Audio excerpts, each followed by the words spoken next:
Hi friends, this is Grandmaster and Markos for the ChessFriends.com. Today I would like to show you one game from the Super Tournament in Biel, where also Magnus Carlsen played.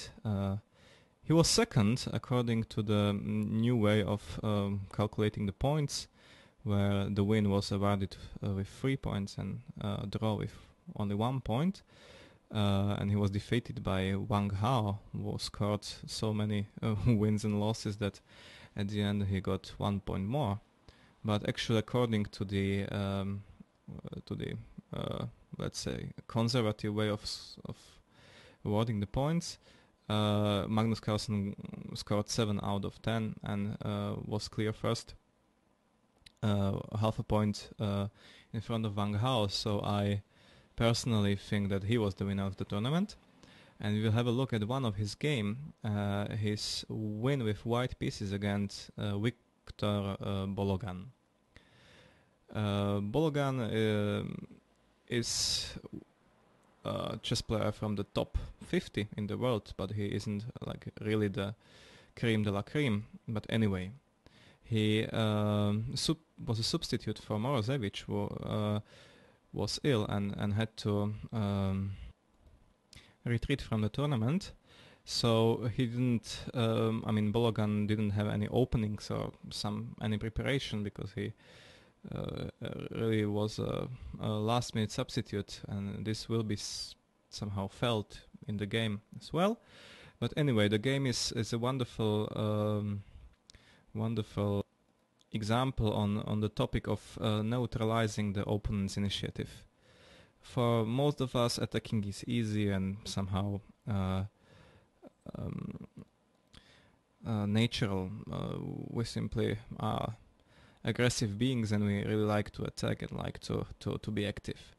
But to neutralize the opponent's initiative or counterplay is something which is a bit counterintuitive and has to be learned.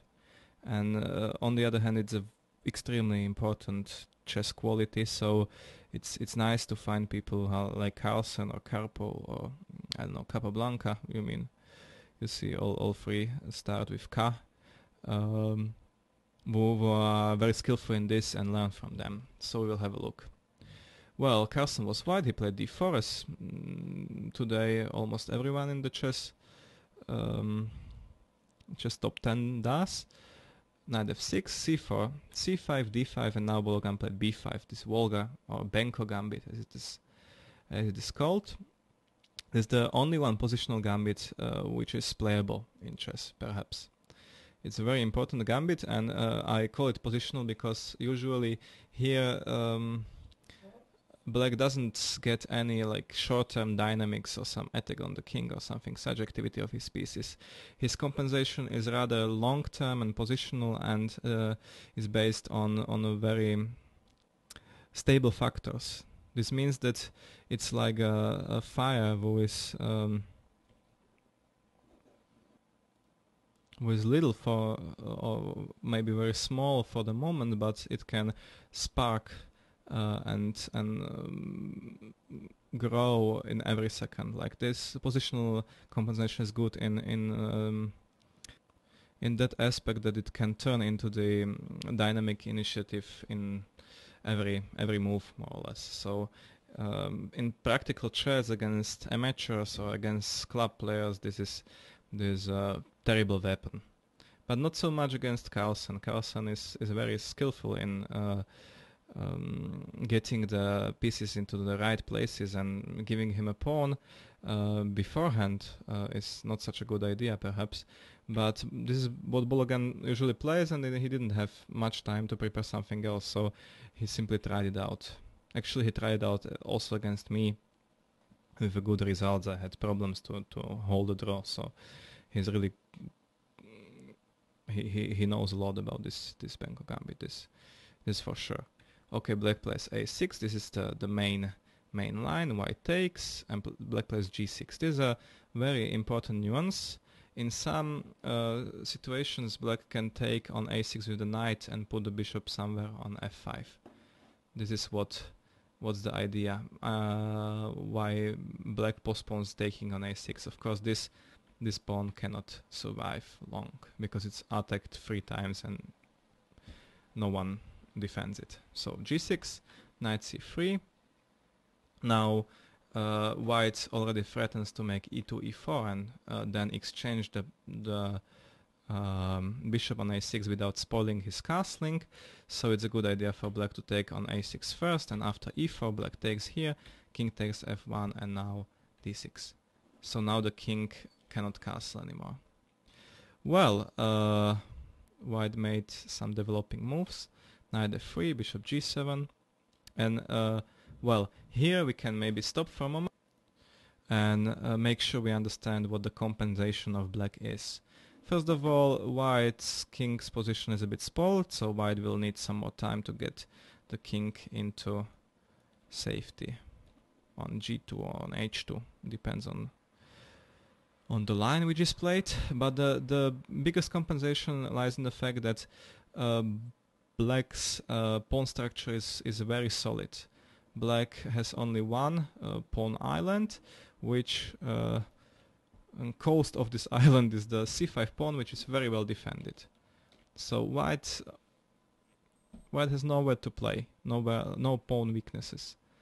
It's also difficult to attack the king because there are plenty of pieces around the king, so white has nowhere to play. Maybe, I don't know, maybe playing with the a pawn, but you know, these are squares which are very difficult to get through because black has a big control of it. Whereas white has 3 very important weaknesses: e4, a2 and b2.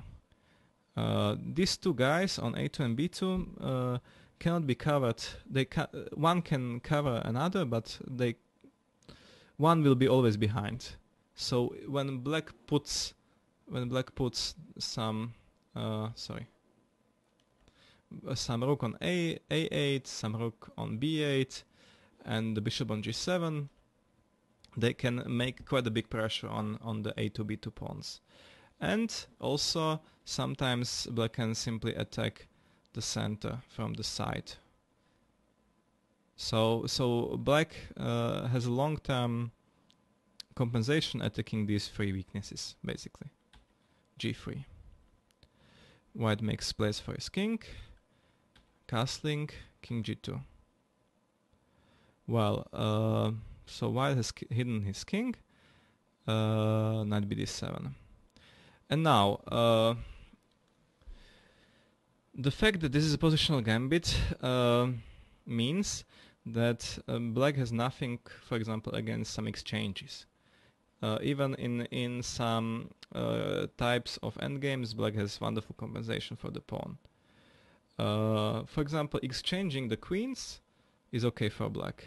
If the queens are off the board, the only real weakness of black's position, which is the black king, will be much more safer. And white will have absolutely no target, because usually with the queen on the board, white can sometimes try something like e4, e5 and attack the black's king, the opponent's king. We should also be aware of the fact that playing on the queen side, black will push some pieces to the queen side and abandon the king side where white can get some counterplay. But without the queens on the board, black can forget about the safety of his own monarch and simply attack with all the pieces on a2, b2 and on e4. So this is good for black. Also very good for black is exchanging some knights. Exchanges these four guys is very good for black because after that, for example, his bishop would see on b2. Now the 2 knights are standing on the way, but without all the horses, there would be a clear sight for him. Because knight is such a local piece. It always operates on a very small area, and that's why he is very useful in repairing damaged pawn structure or attacking opponent's damaged pawn structure. So, for example, knight on c3 is very, very important because it covers knight on c3 because it covers one of the pawns, on the weak pawns, and in a way covers also the second one. And by the way, he covers also on a2. So you can see how useful the knights are. So without the knights, this is very good for black. White would like to exchange the bishops, for example, because the bishop in g7 is very strong, and maybe also exchange this c1 bishop for one of the knights. Might be a good idea, because without the bishop on c1 and, for example, one of the knights, then white can put everything on white squares and somehow make a fool of the g7 bishop. Might be a good plan. This is very useful. So this is about exchanges in this structure. Very good to more or less learn by heart. Now white, because you cannot get to this knowledge by calculating any variations. You have to know it. Someone has to tell you. Okay, white played queen e2. This is a very interesting move. Much more often rook e1 or h3 is played. Rook e1 is the main move. And the idea is that white played something like rook e1, and now after queen b6 or something plays rook e2, and after some rook b8 plays rook c2. Now this rook on c2 covers on c3, covers on b2, and helps the bishop to get out.